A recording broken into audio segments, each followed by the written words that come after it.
네, 대장동 지역구 두고 있는 김은혜 의원이라고 합니다. 장관님, 그 도시개발은 목적이 뭡니까? 도시개발법이요. 그 전에 이제 그 공공 그 위주로 택지를 개발을 하다가 보니까 그 전면적인 수용 방식으로 이렇게 진행을 했고요.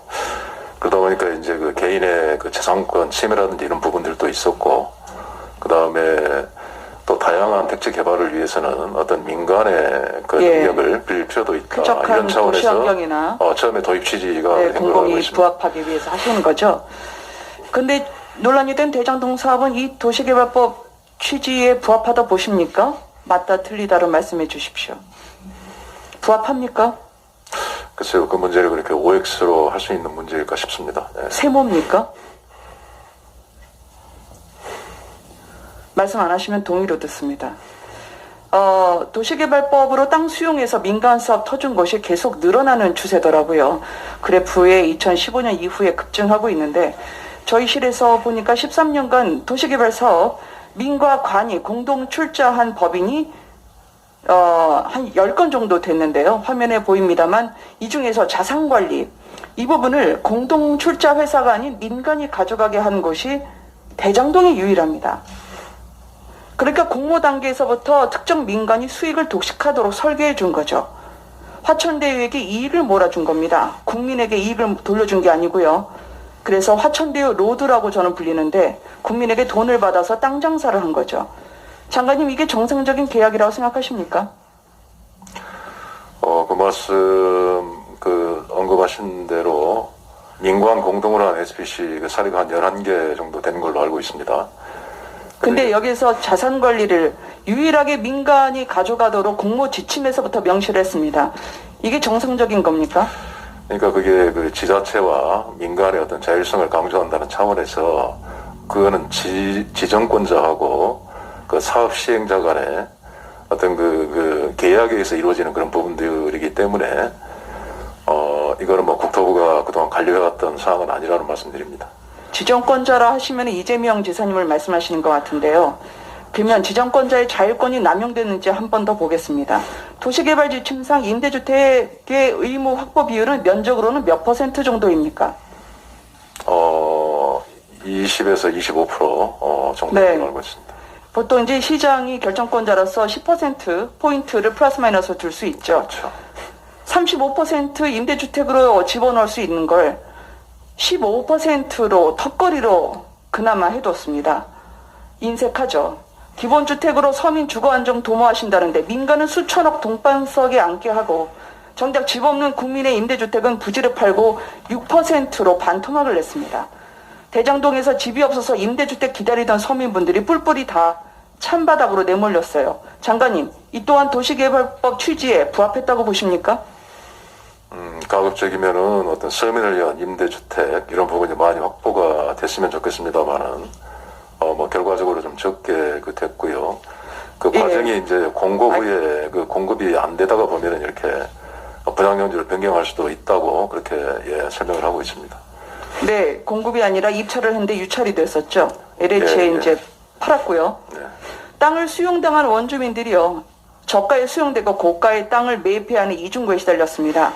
이재명 지사님이 원래 그 대장동의 민간개발 시도를 좌초시켰다고 하셨죠. 오늘 국감에서 의원님들 말씀하신 거 봤는데 이게 민간개발 밀어붙인 것은 전 정권이거나 상대당이거나 아니면 토건 세력에 의해서라고 말씀해 주셔서 원주민들이 저희에게 제보를 해왔습니다. 그분들은 2009년, 2010년 지금은 SNS에서 사라진 기록에 대해서 이렇게 증언을 했습니다. 제가 들려드리도록 하겠습니다. 전해주세요.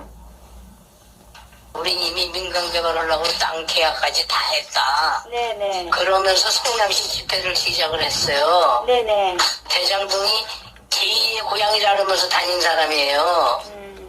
이재명이 그러면서 그냥 저희도 힘내십시오. 같이 싸웁시다. 이래서 데모 현장마다 쫓아다녔어요.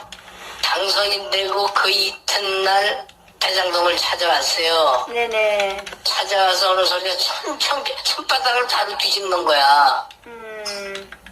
이건 민간개발 안 된다. 분당 성남의 마지막 남은 땅인데 원주민에게는 절대 피해가지 않게 해줄 테니 협조해달라. 그래서 그 자리에서 난리가 났었어요. 그렇게 쫓아다니면서 제2의 고향이라고 그러고 시장이 되면 무조건 일사천리로 사업 진행하게 도와준다 그랬는데 당선이 되자마자 손바닥을 뒤집으니까 후에 이재명 지사 측과의 하소연을 다시 한번 했습니다. 그걸 들려드리도록 하겠습니다. 연담을 신청해도 받아주지도 않고 유동규 본부장한테 가라. 본부장한테 가면은 절대 피해 안 가게 해준다. 당신 어떻게 책임지냐니까 내 말이 시장 말이다. 내 말이 이재명이 말이니까 믿고 기다려라. 이렇게 된 거예요 이게. 그러면 이제 결국 우리는 땅을 500~600만 원에 계약을 한 거를 결과적으로는 그 화천대유 성남의 뜰이 계약을 하면서 그냥 반값에 후려쳐가지고 저희끼리 놀아본 거 아니에요. 토건 세력이 민간 개발을 추진했다고 하지만 원주민들은 이재명 지사가 함께 싸우겠다면서 민간 개발을 추진했다고 증언하고 있습니다. 기본주택을 한다지만 임대주택은 줄어들었죠. 약자 편이라지만 죄 없는 원주민들 땅은 절반으로 후려쳐서 수용하고 원주민과 입주민들에게 돌아가야 할 돈은 특정 패밀리에게 수천억 돈벼락으로 안겨줬습니다. 당시 인허관저에게 국민은 어떤 존재였는지 국민들을 묻고 싶을 겁니다. 이게 공공개발입니까? 가짜 공공개발이죠. 저는 합법을 가장한 사기극이었다고 생각을 합니다. 국민들은 내 집이 하나 없어서 전전하는데 열심히 일해도 누구는 수천억 돈벼락 로또판을 싹쓸이하도록 설계했다면 국민들에게 책임지고 사과해야 될 거 아닙니까? 장관님, 저는 공공개발의 이익은 공공에 환원되어야 된다고 생각합니다. 동의하시는지요? 1분만 더 주십시오. 공공개발의 이익은 공공에 환원해야 된다는 건 어려운 말이 아닙니다. 예, 원칙적으로 그렇게 돼야 되겠습니다. 민간결합 사업 때 사업자 이익의 6% 상한을 두는 특지개발법에 준용해서 도시개발법에도 투자자 이익에 캡을 씌우는 법안을 발의하고 있습니다. 이에 대한 국토부의 입장은 무엇입니까? 아까도 뭐 비슷한 취지를 여러 가지 말씀드렸습니다만은 그 도시개발법의 취지가 있습니다만 지금의 또 상황이 또 바뀌었기 때문에 그 제도 개선이 필요한지 그런 내용들을 의원님 말씀 그다음에 수사 결과 이런 것들을 종합적으로 그 사실관계 입각해서 그 판단을 해야 될 걸로 봅니다. 지금 대장동은 저는 여야의 문제가 아니라고 생각합니다. 국민들에게 이렇게 눈 가리고 아앙식으로 그 로또판을 깔아주고 로또판 위에서 수천억의 돈벼락을 맞아서 국민들 눈에 피눈물 흘리게 하면서 이렇게 국민들을 살아있는 것이 지옥이라 생각할 정도로 했던 그 부분에 대한 저는 특검의 해결이 있어야 된다고 생각합니다. 질의 마치겠습니다.